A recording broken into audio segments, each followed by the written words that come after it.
ನಮಸ್ಕಾರ ಸ್ನೇಹಿತರೆ, ನಾವಿವತ್ತು CA ಇಂಟರ್ ಲಾ ಚಾಪ್ಟರ್ 4ನ ಕ್ವಿಕ್ ಆಗಿ ಕನ್ನಡದಲ್ಲಿ ರಿವಿಷನ್ ಮಾಡೋಣ. ಮೊದಲನೇದಾಗಿ section 43 kinds of share capital. ಕಂಪನಿಯ ಷೇರು ಬಂಡವಾಳವನ್ನ ಪ್ರಮುಖವಾಗಿ ಎರಡು ವಿಧಗಳಾಗಿ ವಿಂಗಡಿಸಬಹುದು: ಈಕ್ವಿಟಿ ಶೇರ್ ಕ್ಯಾಪಿಟಲ್ ಮತ್ತೆ preference share capital. Equity share capital preference share capital ಅಲ್ಲದ ಎಲ್ಲಾ ಷೇರು ಬಂಡವಾಳವು ಈಕ್ವಿಟಿ ಶೇರ್ ಕ್ಯಾಪಿಟಲ್ ಆಗಿದೆ.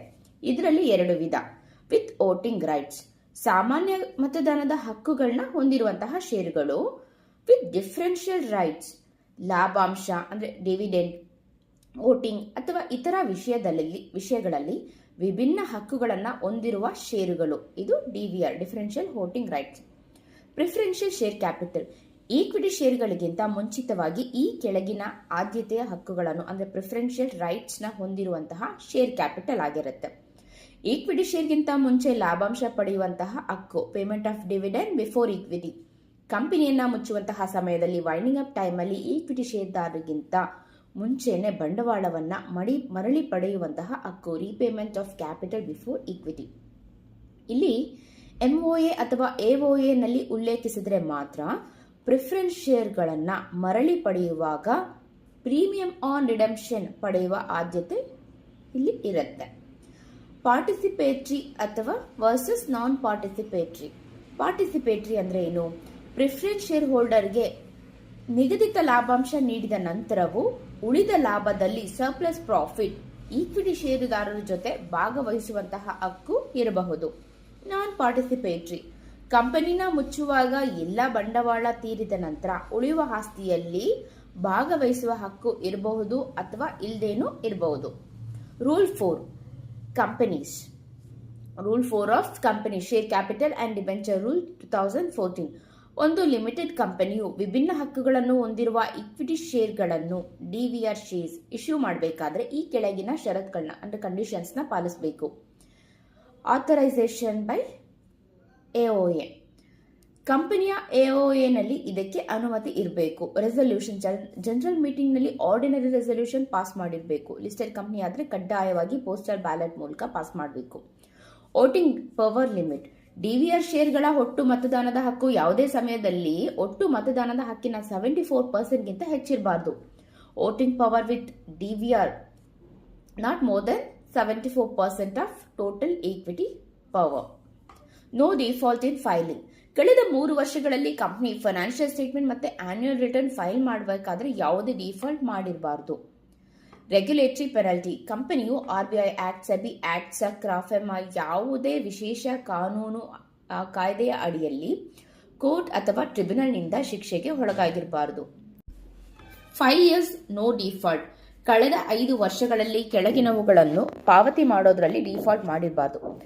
ಪ್ರಿಫರೆನ್ಸ್ ಶೇರ್ ಹೋಲ್ಡರ್ಸ್ಗೆ ಡಿವಿಡೆಂಡ್ ಪೇ ಮಾಡೋದ್ರಲ್ಲಿ ಅಂದ್ರೆ dividends on preference shareholders, PFI, scheduled bank, state level financial ಇನ್ಸ್ಟಿಟ್ಯೂಟ್ಗಳಿಂದ ಪಡೆದಂತಹ ಸಾಲದ ಅಸಲು ಮತ್ತೆ ಬಡ್ಡಿ ಮರುಪಾವತಿ ಮಾಡಬೇಕಾದ್ರೆ, employee statutory dues, PF, gratuity ಇತ್ಯಾದಿ ಅಂದ್ರೆ ನೌಕರರ ಶಾಸನ ಬಾಕಿಗಳು, IEPF ಇನ್ವೆಸ್ಟರ್ ಎಜುಕೇಶನ್ ಪ್ರೊಟೆಕ್ಷನ್ ಫಂಡ್ಗೆ ಜಮಾ ಮಾಡಬೇಕಾದಂತಹ ಹಣ. ಇದರಲ್ಲಿ ಡಿಫಾಲ್ಟ್ ಮಾಡಿ 5 ವರ್ಷ ಅಂದ್ರೆ ಇದರಲ್ಲಿ 5 ವರ್ಷ ಡಿಫಾಲ್ಟ್ ಮಾಡಿರಬಾರ್ದು. ಕಳೆದ 5 ವರ್ಷದಿಂದನೂ ಡಿಫಾಲ್ಟ್ ಮಾಡಿರಬಾರ್ದು. ನೋ ಸಬ್ಸಿಸ್ಟಿಂಗ್ ಡಿಫಾಲ್ಟ್ ಅಂದ್ರೆ ಅರ್ಜಿ ಸಲ್ಲಿಸುವಂತಹ ಸಮಯದಲ್ಲಿ ಕೆಳಗಿನವುಗಳಲ್ಲಿ ಯಾವುದೇ ಡಿಫಾಲ್ಟ್ ಬಾಕಿ ಇರಬಾರ್ದು. ಈ ಬಾಕಿನ ಫುಲ್ ಪೇ ಮಾಡಿರಬೇಕು. ಅಂದ್ರೆ ಘೋಷಿತ ಲಾಭಾಂಶವನ್ನ ಷೇರುದಾರರಿಗೆ ಪಾವತಿ ಮಾಡೋದು, ಅವಧಿ ಮುಗಿದ ಡೆಪಾಸಿಟ್ಗಳ ಮರುಪಾವತಿ ಅಂದ್ರೆ ಮೆಚೂರ್ ಡೆಪಾಸಿಟ್ನ ಮರುಪಾವತಿ ಮಾಡಿರಬೇಕು. ಡಿಬೆಂಚರ್ ಅಥವಾ ಪ್ರಿಫರೆನ್ಸ್ ಶೇರುಗಳ ಮರುಪಾವತಿ ಮಾಡಿರಬೇಕು. ಇದು ಮತ್ತೆ ಇದ್ರ ಮೇಲಿರುವಂತಹದ ಎಲ್ಲಾದರೂ ಬಡ್ಡಿ. Other general points. Explanatory statement. General meeting notice ಜೊತೆ ಕಡ್ಡಾಯವಾಗಿ ಎಕ್ಸ್ಪ್ಲನೇಟರಿ ಸ್ಟೇಟ್ಮೆಂಟ್ನ ಕೊಡಬೇಕು. No conversion. ಸಾಮಾನ್ಯ ಈಕ್ವಿಟಿ ಶೇರ್ಗಳನ್ನು DVR ಶೇರ್ಗಳಾಗಿ ಅಥವಾ DVR ಶೇರ್ಗಳನ್ನು ಸಾಮಾನ್ಯ ಈಕ್ವಿಟಿ ಶೇರ್ಗಳಾಗಿ ಪರಿವರ್ತಿಸೋಕೆ ಸಾಧ್ಯ ಇಲ್ಲ. Board report. ಇಶ್ಯೂ ಪೂರ್ಣಗೊಂಡ ಹಣಕಾಸು ವರ್ಷದ ಅಂದರೆ ಫೈನಾನ್ಷಿಯಲ್ ಇಯರ್ ಬೋರ್ಡ್ ರಿಪೋರ್ಟ್ನಲ್ಲಿ ಇದರ ಸಂಪೂರ್ಣ ವಿವರವನ್ನು ಬಹಿರಂಗಪಡಿಸಬೇಕು. ಸೇಮ್ ರೈಟ್ ಅಂದರೆ ಇಲ್ಲಿ ಡಿಫರೆನ್ಷಿಯಲ್ ವೋಟಿಂಗ್ ರೈಟ್ ಹೊರತುಪಡಿಸಿ DVR ಶೇರ್ ಹೋಲ್ಡರ್ಸ್ಗೆ ಸಾಮಾನ್ಯ ಈಕ್ವಿಟಿ ಶೇರ್ದಾರರಂತೆಯೇ ಉಳಿದ ಎಲ್ಲ ಹಕ್ಕು ಕೂಡ ಇರ್ತವೆ. Register of members. ಇದರ ಎಲ್ಲ ನಿರ್ದಿಷ್ಟ ವಿವರಗಳನ್ನು ಅಂದರೆ ರಿಜಿಸ್ಟರ್ ಆಫ್ ಮೆಂಬರ್ನಲ್ಲಿ ಬರೆದಿಡಬೇಕು. Note: specified IFSC public company ಮತ್ತು ಪ್ರೈವೇಟ್ ಕಂಪನಿಗಳ MOA ಅಥವಾ AOA ನಲ್ಲಿ ತಿಳಿಸಿದರೆ ಈ ಸೆಕ್ಷನ್ 43 ನಿಯಮಗಳು ಅನ್ವಯಿಸೋದಿಲ್ಲ. Certificate of share section 46. ಷೇರು ಪ್ರಮಾಣ ಪತ್ರ ಶೇರ್ ಸರ್ಟಿಫಿಕೇಟ್ ಫಾರ್ಮ್ SH1 ಕಂಪ್ನಿಗೆ ಕಾಮನ್ ಸೀಲ್ ಇದ್ದರೆ ಪ್ರಮಾಣ ಪತ್ರವನ್ನು ಕಾಮನ್ ಸೀಲ್ ಅಡಿಲೇ ಇಶ್ಯೂ ಮಾಡಬೇಕು. ಕಂಪನಿಗೆ ಕಾಮನ್ ಸೀಲ್ ಇಲ್ಲದೆ ಇದ್ದರೆ, ಕಂಪನಿಗೆ CS ಇದ್ದರೆ, ಕಂಪನಿಗೆ ಕಾಮನ್ ಸೀಲ್ ಇದ್ದರೆ, ಕಂಪ್ನಿಲಿ ಏನಾದರೂ CS ಇದ್ದರೆ ಒಬ್ಬ ಡೈರೆಕ್ಟರ್ ಪ್ಲಸ್ CS ಸೈನ್ ಮಾಡಬೇಕು. CS ಇಲ್ಲದೆ ಇದ್ದಂತಹ CS ಇಲ್ಲದೆ ಇದ್ದರೆ ಇಬ್ಬರು ಡೈರೆಕ್ಟರ್ ಇಲ್ಲಿ ಕಡ್ಡಾಯವಾಗಿ ಸೈನ್ ಮಾಡಿರಬೇಕು. ಪ್ರೈಮಾ ಫೇಸಿ ಎವಿಡೆನ್ಸ್ ಷೇರು ಪ್ರಮಾಣ ಪತ್ರ ಆ ವ್ಯಕ್ತಿಯು ಆ ಷೇರುಗಳ ಮಾಲೀಕ ಅಂತ ಹೇಳೋದಕ್ಕೆ ಪ್ರಾಥಮಿಕ ಸಾಕ್ಷಿಯಾಗಿದೆ. Prima ಫೇಸಿ evidence of title. Duplicate share certificate ಕೆಳಗಿನ ಸಂದರ್ಭಗಳಲ್ಲಿ ಕಂಪನಿಯು ಡ್ಯೂಪ್ಲಿಕೇಟ್ ಶೇರ್ ಸರ್ಟಿಫಿಕೇಟ್ನ ಇಶ್ಯೂ ಮಾಡಬಹುದು. ಮೂಲ ಪ್ರಮಾಣ ಪತ್ರ ಏನಾದರೂ ಕಳೆದು ಹೋದರೆ ಅಥವಾ ಡೆಸ್ಟ್ರಾಯ್ ಆಗಿದ್ರೆ, ಪ್ರಮಾಣ ಪತ್ರವು ಹರಿದೋಗಿದ್ರೆ, ವಿರೂಪಗೊಂಡ್ರೆ ಅಂದರೆ ಡಿಫೇಸ್ಡ್ ಅಥವಾ ಮ್ಯೂಟಿಲೇಟೆಡ್, ಹಳೆ ಪ್ರಮಾಣ ಪತ್ರವನ್ನು ಕಂಪನಿಗೆ ಮರಳಿ ನೀವು ಒಪ್ಪಿಸಿದ್ರೆ ಡ್ಯೂಪ್ಲಿಕೇಟ್ ಶೇರ್ ಸರ್ಟಿಫಿಕೇಟ್ ಇಶ್ಯೂ ಮಾಡ್ತಾರೆ. ಡಿಮ್ಯಾಟ್ ಎಕ್ಸೆಪ್ಷನ್ ಷೇರುಗಳು ಡಿಮ್ಯಾಟ್ ಫಾರ್ಮ್ ರೂಪದಲ್ಲಿದ್ದರೆ ಈ ಮೇಲಿನ ನಿಯಮಗಳು ಅನ್ವಯಿಸೋದಿಲ್ಲ. ಡೆಪಾಸಿಟರಿ ರೆಕಾರ್ಡ್ ಡಿಮ್ಯಾಟ್ ಷೇರುಗಳ ಲಾಭದಾಯಕ ಮಾಲೀಕತ್ವಕ್ಕೆ ಪ್ರೈಮಾ ಫೇಸಿ ಎವಿಡೆನ್ಸ್ ಆಗಿದೆ. ಜಾಯಿಂಟ್ ಹೋಲ್ಡರ್ಸ್ ಷೇರುಗಳನ್ನು ಒಂದಕ್ಕಿಂತ ಹೆಚ್ಚು ವ್ಯಕ್ತಿಗಳು ಜಂಟಿಯಾಗಿ ಹೊಂದಿದ್ರೆ ಕಂಪನಿ ಕೇವಲ ಒಂದು ಷೇರು ಪ್ರಮಾಣ ಪತ್ರ ಅಂದರೆ ಒಂದು ಶೇರ್ ಸರ್ಟಿಫಿಕೇಟ್ ಮಾತ್ರ ಇಶ್ಯೂ ಮಾಡುತ್ತೆ.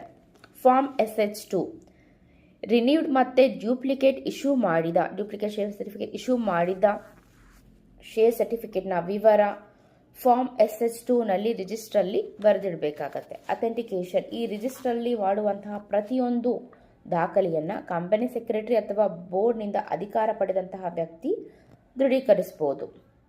ಸರೆಂಡರ್ ರೂಲ್ಸ್ ಅಲಾಟ್ಮೆಂಟ್ ಲೆಟರ್ ಅಥವಾ ಪ್ರಾಕ್ಷನಲ್ ಕೂಪನ್ಗಳನ್ನು ಕಂಪ್ನಿಗೆ ಮರಳಿ ಒಪ್ಪಿಸಿದಾಗ ಅಂದರೆ ಸರೆಂಡರ್ ಮಾಡಿದಾಗ ಮಾತ್ರ ಹೊಸ ಶೇರ್ ಸರ್ಟಿಫಿಕೇಟ್ನ ನೀಡಬೇಕು.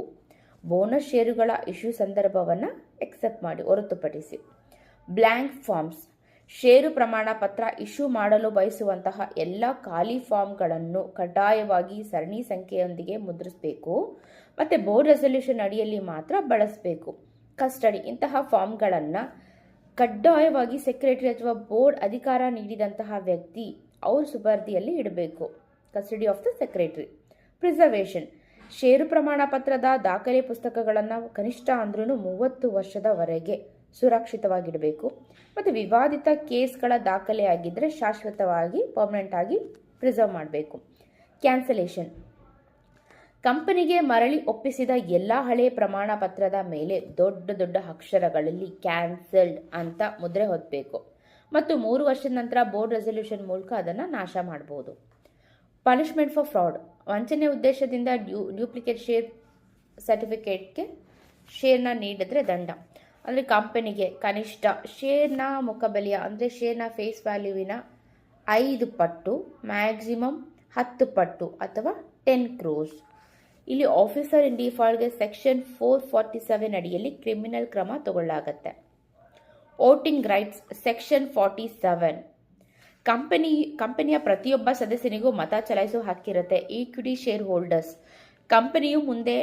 ಕಂಪನಿಯ ಮುಂದೆ ಮಂಡಿಸುವಂತಹ ಪ್ರತಿಯೊಂದು ನಿರ್ಣಯದ ಮೇಲೂ ಮತ ಚಲಾಯಿಸುವ ಹಕ್ಕಿರುತ್ತೆ. Right to vote on every resolution. Proportionate voting polling ನಡೆಸಿದಾಗ ಅವರ ಮತದಾನದ ಹಕ್ಕು ಅವರು ಹೊಂದಿರುವಂತಹ paid up equity share capital ಅನುಪಾತದಲ್ಲಿ ಇರುತ್ತೆ. In proportion to his share in paid equity share capital. Preference shareholders ಅವರಿಗೆ ಕೇವಲ ಕೆಳಗಿನ ನಿರ್ಣಯದ ಮೇಲೆ ಮಾತ್ರ ಮತ ಚಲಾಯಿಸುವಂತಹ ಹಕ್ಕು ಇರುತ್ತೆ. ಯಾವ ನಿರ್ಣಯ ಅಂತ ನೋಡೋಣ ಬನ್ನಿ. ಅವರ ಪ್ರಿಫರೆನ್ಸ್ ಶೇರುಗಳ ಹಕ್ಕುಗಳಿಗೆ ನೇರವಾಗಿ ಧಕ್ಕೆ ತರುವಂತಹ ನಿರ್ಣಯಗಳು. Resolutions directly affecting right attach to preference shares. ಕಂಪನಿಯನ್ನ ವೈಂಡಿಂಗ್ ಅಪ್ನ ಬಗೆಗಿನ ನಿರ್ಣಯಗಳು. ಬಂಡವಾಳವನ್ನು ಮರಳಿ ಪಾವತಿಸುವ ಅಥವಾ ಕಡಿಮೆ ಮಾಡುವ ಬಗೆಗಿನ ನಿರ್ಣಯ. ಡಿವಿಡೆಂಡ್ ಡಿಫಾಲ್ಟ್ ಒಂದು ವೇಳೆ ಪ್ರಿಫರೆನ್ಸ್ ಶೇರ್ಗಳ ಮೇಲಿನ ಲಾಭಾಂಶವನ್ನು ಸತತವಾಗಿ 2 ವರ್ಷ ಅಥವಾ ಅದಕ್ಕಿಂತ ಹೆಚ್ಚು ಕಾಲ ಪಾವತಿ ಮಾಡದೇ ಇದ್ದರೆ ಪ್ರಿಫರೆನ್ಸ್ ಶೇರ್ ಹೋಲ್ಡರ್ಗೆ ಕಂಪನಿಯ ಎಲ್ಲ ನಿರ್ಣಯಗಳ ಮೇಲೂ ಮತ ಚಲಾಯಿಸುವ ಸಂಪೂರ್ಣ ಹಕ್ಕು ದೊರೆಯುತ್ತೆ. ನೋಟ್ ಇದೆ, ಸ್ಪೆಸಿಫೈಡ್ IFSC ಪಬ್ಲಿಕ್ ಕಂಪನಿ ಮತ್ತು ಪ್ರೈವೇಟ್ ಕಂಪನಿಗಳ MOA ಅಥವಾ AOAನಲ್ಲಿ ತಿಳಿಸಿದರೆ ಈ ಸೆಕ್ಷನ್ 47 ನಿಯಮ ಅನ್ವಯಿಸುವುದಿಲ್ಲ. Variation of share holders right section 48 ಯಾವುದೇ ಒಂದು ನಿರ್ದಿಷ್ಟ ಕ್ಲಾಸ್ನ ಶೇರ್ಗಳ ಹಕ್ಕುಗಳನ್ನು ಬದಲಾಯಿಸಬೇಕಾದರೆ ಕೆಳಗಿನ 2 ಆಯ್ಕೆಗಳಲ್ಲಿ ಒಂದನ್ನಾದರೂ ಪಾಲಿಸಬೇಕು. ಆಪ್ಷನ್ 1, ಆ ಕ್ಲಾಸ್ನ ಕನಿಷ್ಠ 3/4 ಭಾಗದಷ್ಟು ನಾಟ್ ಲೆಸ್ ದೆನ್ 3/4 ಷೇರುದಾರರಿಂದ ರಿಟರ್ನ್ ಕನ್ಸೆಂಟ್ನ ಪಡಿಬೇಕು. ಆಪ್ಷನ್ 2, ಆ ಕ್ಲಾಸ್ನ ಷೇರುದಾರರ ಪ್ರತ್ಯೇಕ ಮೀಟಿಂಗ್ ಕರೆದು ಸ್ಪೆಷಲ್ ರೆಸಲ್ಯೂಷನ್ ಪಾಸ್ ಮಾಡಬೇಕು. ಕಂಡೀಷನ್, ಇಂತಹ ಬದಲಾವಣೆಗೆ AOA ಅಥವಾ MOAನಲ್ಲಿ ಅನುಮತಿ ಇರಬೇಕು ಅಥವಾ ಶೇರ್ ಇಶ್ಯೂ ಮಾಡುವಾಗ ಅಂತಹ ಯಾವುದೇ ನಿಷೇಧ ಇರಬಾರ್ದು. ಇಂಟರ್ಲಿಂಕ್ಡ್ ವೇರಿಯೇಷನ್, ಒಂದು ಕ್ಲಾಸ್ನ ಹಕ್ಕುಗಳ ಬದಲಾವಣೆಯು ಮತ್ತೊಂದು ಕ್ಲಾಸ್ನ ಷೇರುದಾರರ ಹಕ್ಕುಗಳ ಮೇಲೆ ಪ್ರಭಾವ ಏನಾದರೂ ಬೀರಿದ್ರೆ ಆ ಮತ್ತೊಂದು ಕ್ಲಾಸ್ನ 3/4 ಶೇರ್ ಹೋಲ್ಡರ್ನ ಒಪ್ಪಿಗೆಯನ್ನು ಪಡಿಬೇಕು. ಅಪೀಲ್ ಟು ಟ್ರಿಬ್ಯುನಲ್, ಈ ಬದಲಾವಣೆಗೆ ಒಪ್ಪದ ಅಥವಾ ಮತ ಚಲಾಯಿಸಿದ ಕನಿಷ್ಠ 10% ಷೇರುದಾರರು ಅಂದರೆ holder of minimum 10% issued shares of that class ಬದಲಾವಣೆಯನ್ನು ರದ್ದುಗೊಳಿಸಲು ಕೋರಿ 21 ದಿನಗಳ ಒಳಗಾಗಿ ಟ್ರಿಬ್ಯುನಲ್ಗೆ ಅರ್ಜಿಯನ್ನು ಸಲ್ಲಿಸಬಹುದು. ಟ್ರಿಬ್ಯುನಲ್ ಆದೇಶ ನೀಡುವವರೆಗೆ ಈ ಬದಲಾವಣೆಯು ಜಾರಿಗೆ ಬರೋದಿಲ್ಲ. ಟ್ರಿಬ್ಯುನಲ್ನ ತೀರ್ಪು ಅಂತಿಮವಾಗಿರುತ್ತೆ ಮತ್ತು ಕಂಪನಿಯು ಆ ಆದೇಶದ ಕಾಪಿನ ROCಗೆ ಫೈಲ್ ಮಾಡಬೇಕು. ಸೆಕ್ಷನ್ 49 ಯೂನಿಫಾರ್ಮ್ ಬೇಸಿಸ್, ಯಾವುದೇ ಒಂದು ಕ್ಲಾಸ್ನ ಷೇರುಗಳ ಮೇಲೆ ಅಂದರೆ ಕಾಲ್ಸ್ ಆನ್ ಶೇರ್ ಕರೆ ಮಾಡಬೇಕಾದ್ರೆ ಆ ಕ್ಲಾಸ್ನ ಎಲ್ಲ ಷೇರುಗಳ ಮೇಲೂ ಒಂದೇ ಮಾದರಿಯಲ್ಲಿ ಯೂನಿಫಾರ್ಮ್ ಬೇಸಿಸಲ್ಲಿ ಕರೆ ಮಾಡಬೇಕು. ಒಂದೇ ಮುಖಬೆಲೆಯ ಅಂದರೆ ನಾಮಿನಿ ವ್ಯಾಲ್ಯೂ ಹೊಂದಿರುವ ಷೇರುಗಳನ್ನು ಒಂದೇ ಕ್ಲಾಸ್ ಅಂತ ಪರಿಗಣಿಸಲಾಗುತ್ತೆ.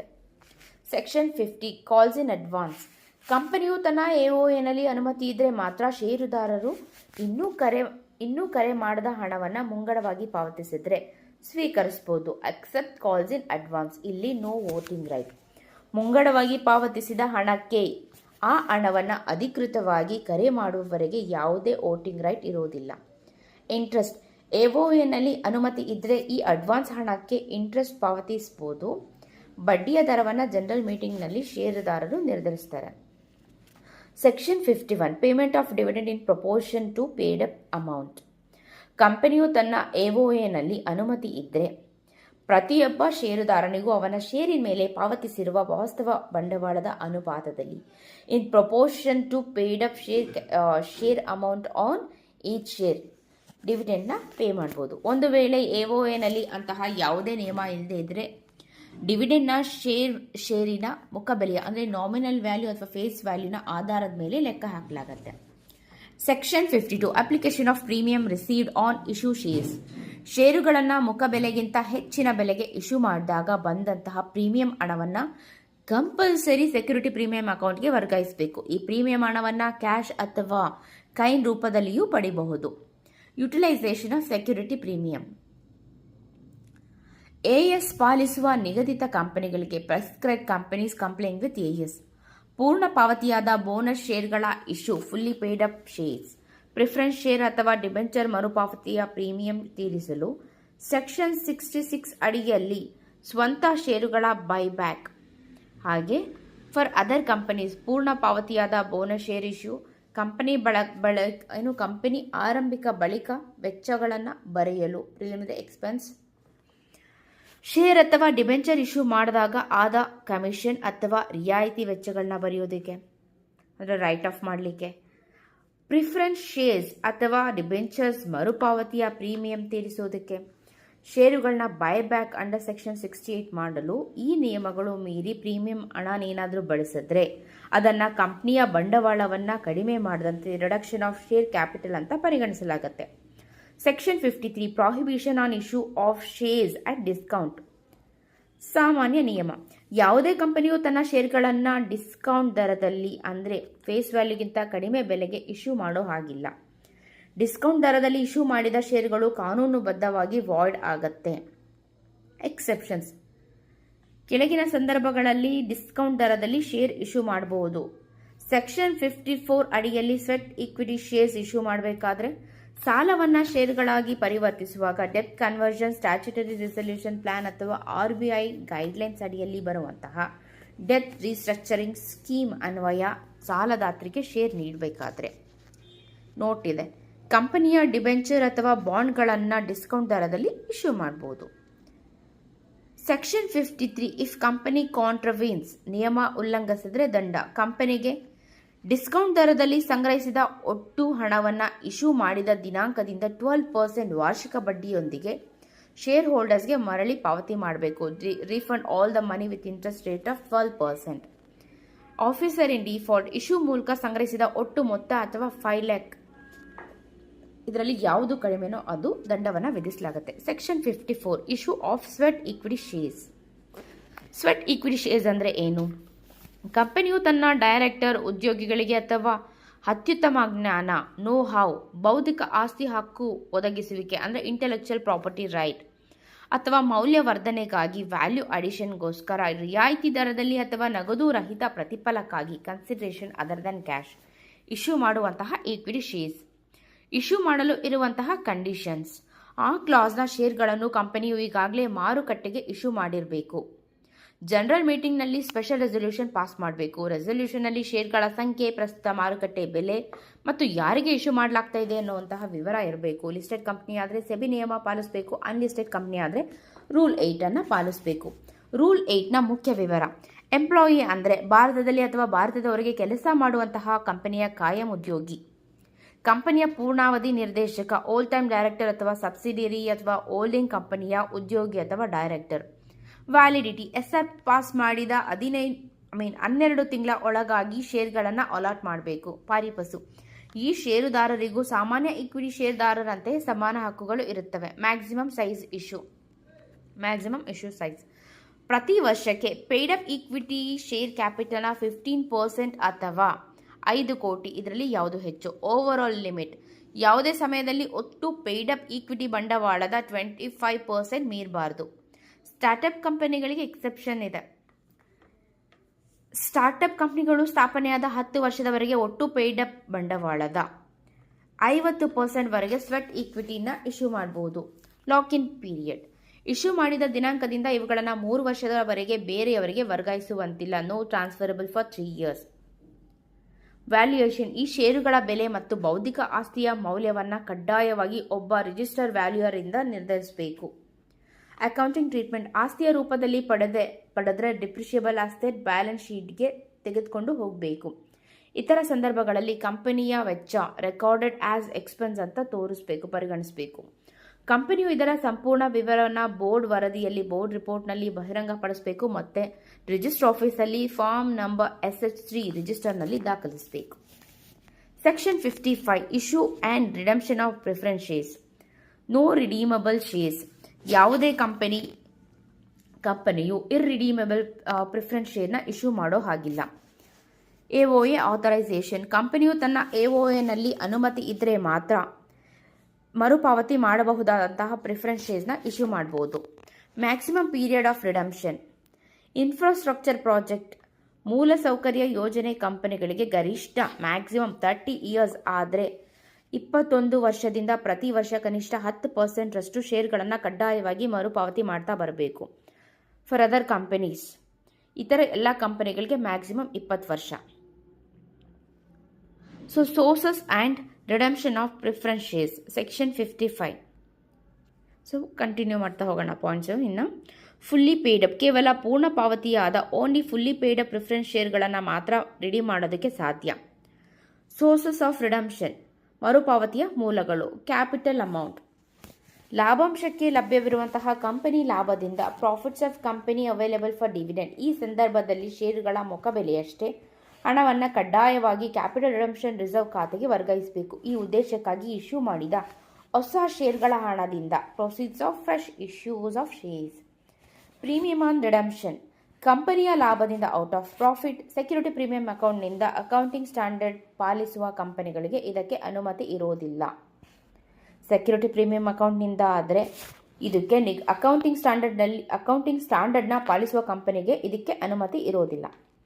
CRR ಯುಟಿಲೈಸೇಷನ್ CRR ಅಕೌಂಟ್ನ ಹಣವನ್ನು ಕೇವಲ ಪೂರ್ಣ ಪಾವತಿಯಾದ ಬೋನಸ್ ಶೇರ್ಗಳನ್ನು ನೀಡೋದಕ್ಕೆ ಮಾತ್ರ ಬಳಸ್ಬೋದು. Register of members, preference share holder ಎಲ್ಲ ನಿರ್ದಿಷ್ಟ ವಿವರಗಳನ್ನು ಸದಸ್ಯರ ರಿಜಿಸ್ಟರ್ನಲ್ಲಿ ದಾಖಲಿಸಬೇಕು. ಮೆಂಬರ್ ಆಫ್ ರಿಜಿಸ್ಟರ್ನಲ್ಲಿ ದಾಖಲಿಸಬೇಕು.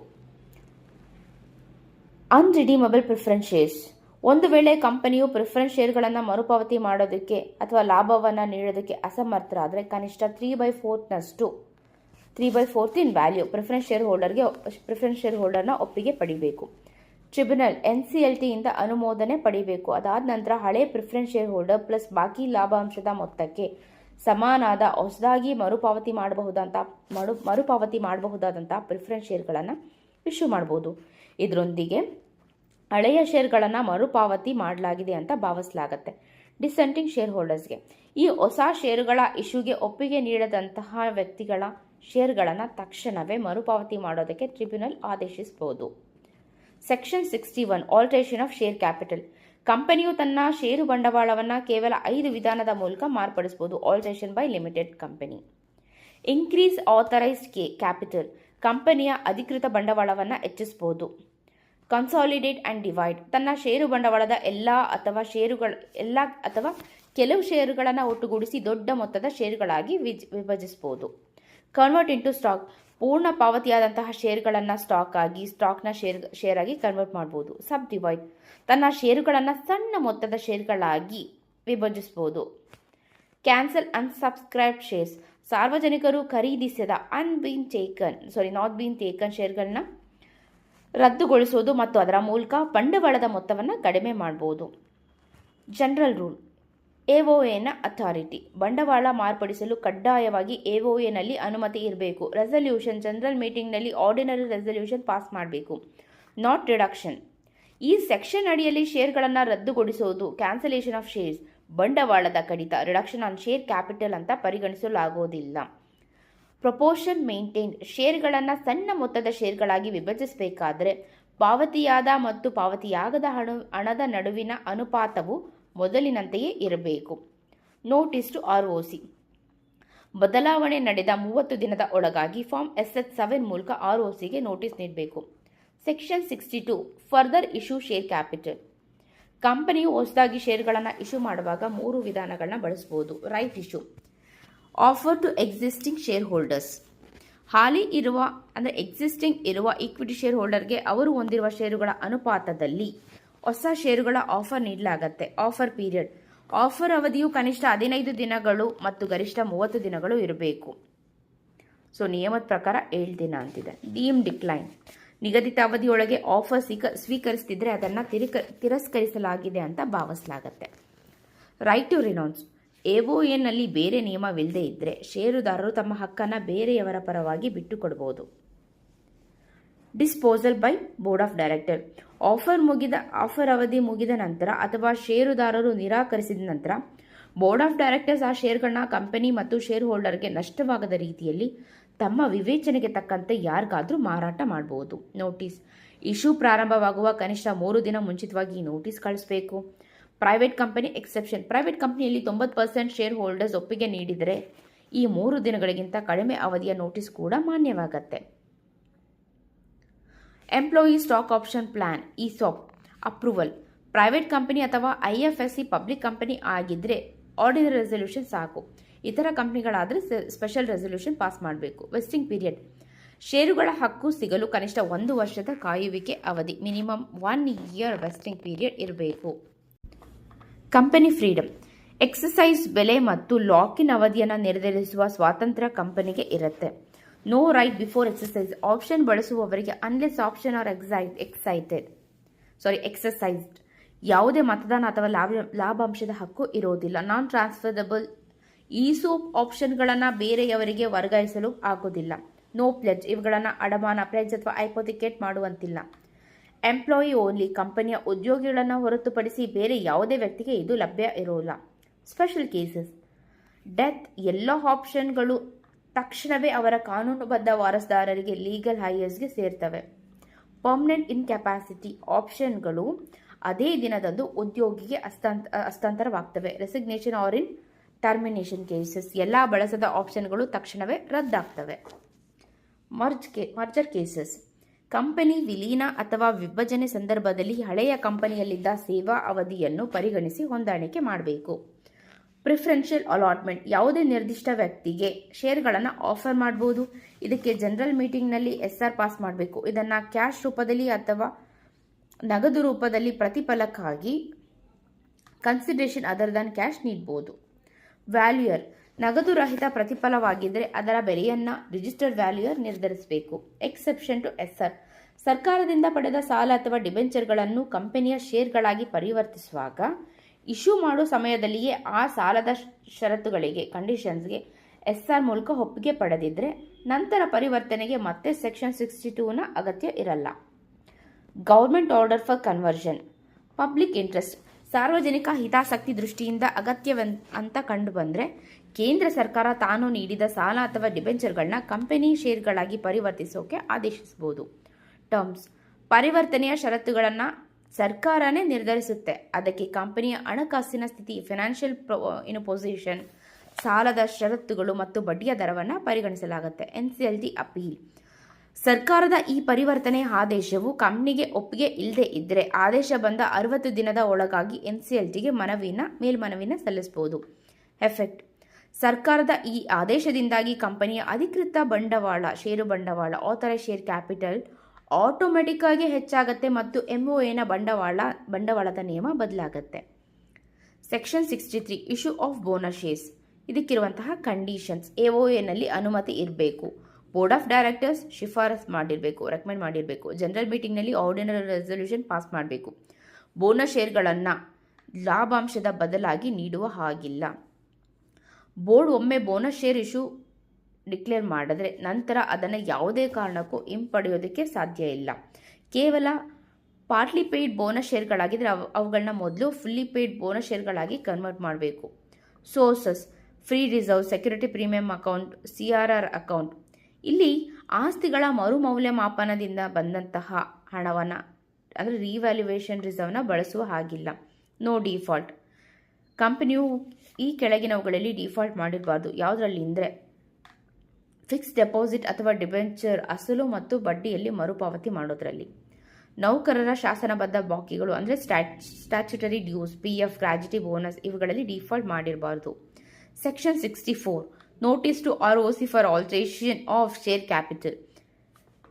ಕಂಪನಿಯು ಕೆಳಗಿನ ಬದಲಾವಣೆಗಳನ್ನು ಮಾಡಿದ 30 ದಿನದ ಒಳಗಾಗಿ ಫಾರ್ಮ್ SS7 ಮೂಲಕ ROCಗೆ ನೋಟಿಸ್ ನೀಡಬೇಕು. ಸೆಕ್ಷನ್ 61 ಸಬ್ಸೆಕ್ಷನ್ 1ರ ಅಡಿಯ ಬಂಡವಾಳ ಮಾರ್ಪಾಡು alteration of share capital. Section 62 subsection 6ರ ಅಡಿಯ ಸರ್ಕಾರದ ಆದೇಶದ ಮೇರೆಗೆ ಆಥರೈಸ್ ಶೇರ್ ಕ್ಯಾಪಿಟಲ್ನ ಹೆಚ್ಚಳ. ಪ್ರಿಫರೆನ್ಸ್ ಶೇರ್ಗಳ ಮರುಪಾವತಿ. ಪೆನಲ್ಟಿ ಫಾರ್ ಡಿಫಾಲ್ಟ್, ಕಂಪನಿಗೆ ದಿನಕ್ಕೆ 500 ರೂಪಾಯಿಯಿಂದ ಮ್ಯಾಕ್ಸಿಮಮ್ 5 ಲಕ್ಷವರೆಗೆ.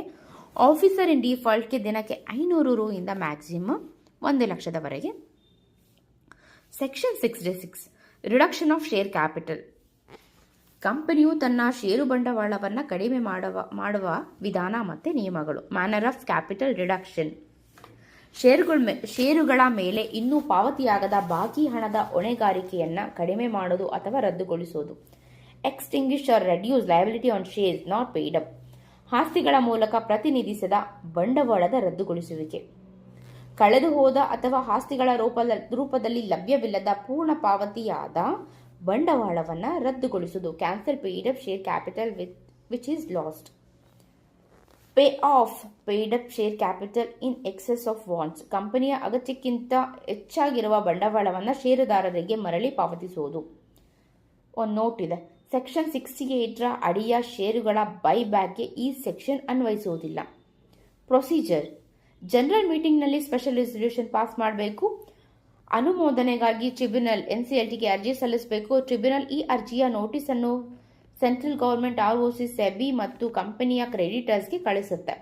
ಆಬ್ಜೆಕ್ಷನ್ಸ್ ಪೀರಿಯಡ್, ನೋಟಿಸ್ ಬಂದ 3 ತಿಂಗಳ ಒಳಗಾಗಿ ಅವರು ತಮ್ಮ ಆಕ್ಷೇಪಣೆಗಳನ್ನು ಅಂದರೆ ಆಬ್ಜೆಕ್ಷನ್ನ ಸಲ್ಲಿಸಬಹುದು. ಆಕ್ಷೇಪಣೆ ಬರದೇ ಇದ್ದರೆ ಟ್ರಿಬ್ಯುನಲ್ ಬಂಡವಾಳ ಕಡಿತಕ್ಕೆ ಆದೇಶ ನೀಡಬಹುದು. ಆಕ್ಷೇಪಣೆ ಬಂದರೆ ಆಬ್ಜೆಕ್ಷನ್ ಬಂದರೆ ಟ್ರಿಬ್ಯುನಲ್ ಆಕ್ಷೇಪಣೆಯನ್ನು ಪರಿಶೀಲಿಸಿ ನಿರ್ಧಾರ ತೆಗೆದುಕೊಳ್ಳುತ್ತೆ. ಟ್ರಿಬ್ಯುನಲ್ ಆದೇಶ ನೀಡುವುದಕ್ಕಿಂತ ಮುಂಚೆ ಖಚಿತಪಡಿಸಿಕೊಳ್ಳಬೇಕಾದಂತಹ ವಿಷಯಗಳು. ಪ್ರತಿಯೊಬ್ಬ ಕ್ರೆಡಿಟರ್ ಸಾಲವನ್ನು ತೀರಿಸಲಾಗಿದೆ ನಿರ್ಧರಿಸಲಾಗಿದೆ ಅಥವಾ ಅದಕ್ಕೆ ಸೂಕ್ತ ಭದ್ರತೆ ನೀಡಲಾಗಿದೆ ಅಂತ ಖಚಿತಪಡಿಸಿಕೊಳ್ಬೇಕು. ಕಂಪನಿಯು ಪ್ರಸ್ತಾಪಿತ ಬಂಡವಾಳ ಕಡಿತದ ಅಕೌಂಟಿಂಗ್ ವಿಧಾನವು ಅಕೌಂಟಿಂಗ್ ಸ್ಟ್ಯಾಂಡರ್ಡ್ಗೆ ಅನುಗುಣವಾಗಿದೆ ಅಂತ ಕಂಪನಿಯ ಆಡಿಟರ್ ನೀಡಿದ ಪ್ರಮಾಣ ಪತ್ರವನ್ನು ಸಬ್ಮಿಟ್ ಮಾಡಿರಬೇಕು. ಆದೇಶದ ನಂತರದ ಕ್ರಮಗಳು. ಕಂಪನಿಯು ಟ್ರಿಬ್ಯುನಲ್ ನೀಡಿದ ಆದೇಶದ ಪ್ರಮಾಣೀಕೃತ ಪ್ರತಿ ಮತ್ತು ಮಿನಿಟ್ಸ್ ಅನ್ನು 30 ದಿನದ ಒಳಗಾಗಿ ROCಗೆ ಸಬ್ಮಿಟ್ ಮಾಡಬೇಕು.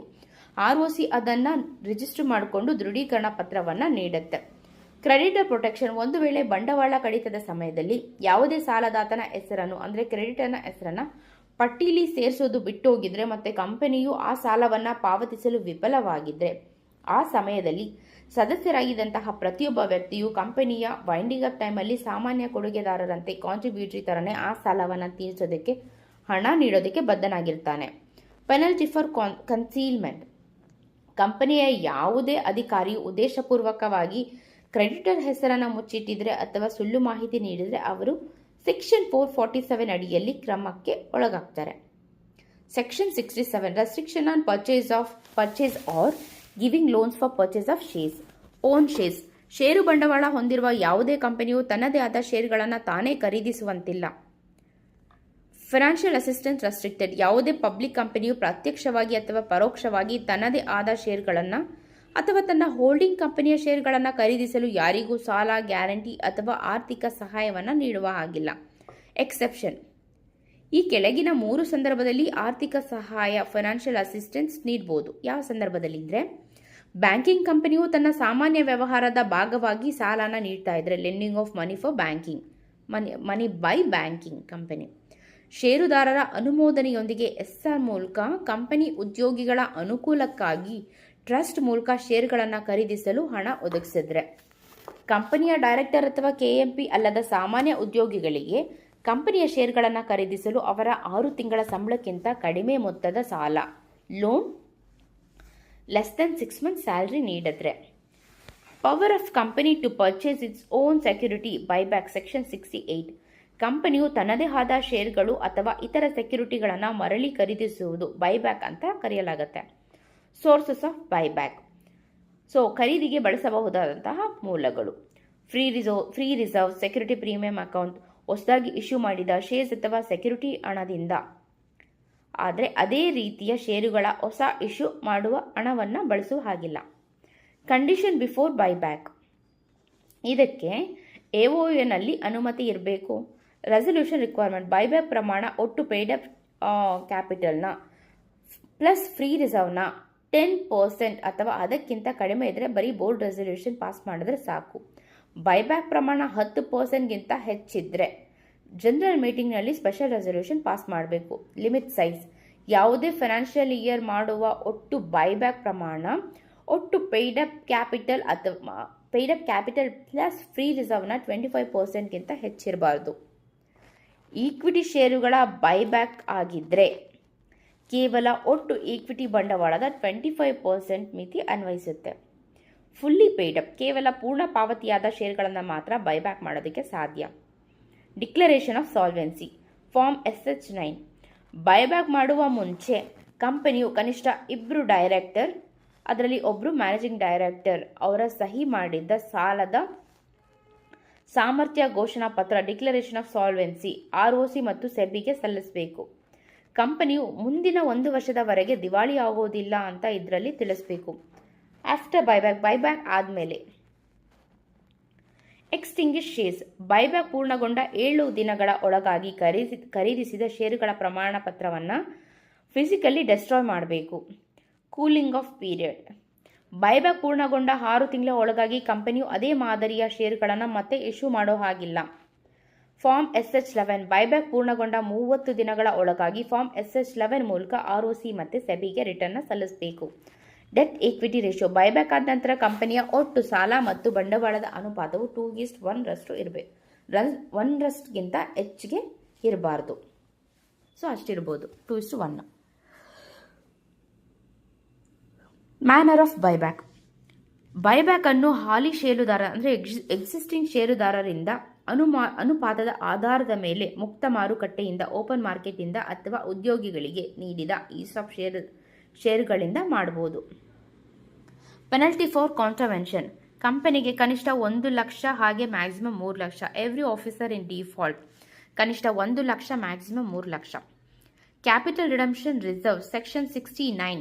ಕಂಪನಿಯು ತನ್ನ ಫ್ರೀ ರಿಸರ್ವ್ಸ್ ಅಥವಾ ಸೆಕ್ಯೂರಿಟಿ ಪ್ರೀಮಿಯಂ ಖಾತೆಯಿಂದ ಶೇರ್ಗಳನ್ನೇನಾದರೂ ಬೈಬ್ಯಾಕ್ ಮಾಡಿದ್ರೆ ಖರೀದಿಸಿದ ಷೇರುಗಳ ಒಟ್ಟು ಮುಖಬೆಲೆಯಷ್ಟೇ ನಾಮಿನಲ್ ವ್ಯಾಲ್ಯೂವಿನಷ್ಟೇ ಮೊತ್ತವನ್ನು ಕಡ್ಡಾಯವಾಗಿ CRRಗೆ ವರ್ಗಾಯಿಸಬೇಕು.